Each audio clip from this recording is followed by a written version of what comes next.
Hi, Thursday morning. இன்னைக்கு பிரம்ம முகூர்த்த பூஜையோட 9வது நாள். இன்னைக்கு என்னோட மார்னிங் பார்த்தீங்கன்னா வழக்கம் போல் காலையில் 4 மணிக்கெல்லாம் ஸ்டார்ட் ஆயிடுச்சு. காலையில் எழுந்திரிச்சு குளிச்சுட்டு வாசலில் சின்னதாக கோலம் மட்டும் போட்டுட்டு இன்னைக்கு 4:50க்குள்ளே நல்லபடியாக பிரம்ம முகூர்த்த பூஜை பண்ணி முடிச்சிட்டேன். நம்மளுடைய சப்ஸ்கிரைபர்ஸ் நிறைய பேர் அடிக்கடி கேட்குற கேள்வி, அக்கா நீங்கள் பிரம்ம முகூர்த்த பூஜை பண்ணும்போது ஏதோ ஸ்லோகம் சொல்கிறீங்க, என்ன ஸ்லோகம் அப்படின்னு சொல்லி கேட்குறீங்க. நான் பிரம்ம முகூர்த்த பூஜை பண்ணும்போது ஸ்லோகம் எதுவும் சொல்ல மாட்டேன். ஆனால் காலையில் குளிச்சுட்டு ஹாலுக்கு வரும்போதே பார்த்தீங்கன்னா கனகதாரா ஸ்லோகம் போட்டு விட்டுட்டு தான் அதுக்கப்புறமா என்னோட டேவையே நான் ஸ்டார்ட் பண்ணுவேன்.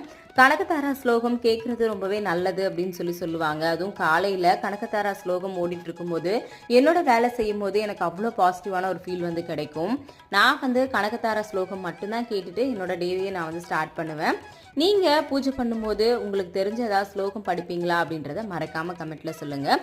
படிக்காதவங்க கனகதாரா ஸ்லோகம் கேளுங்க. தேங்க்யூ.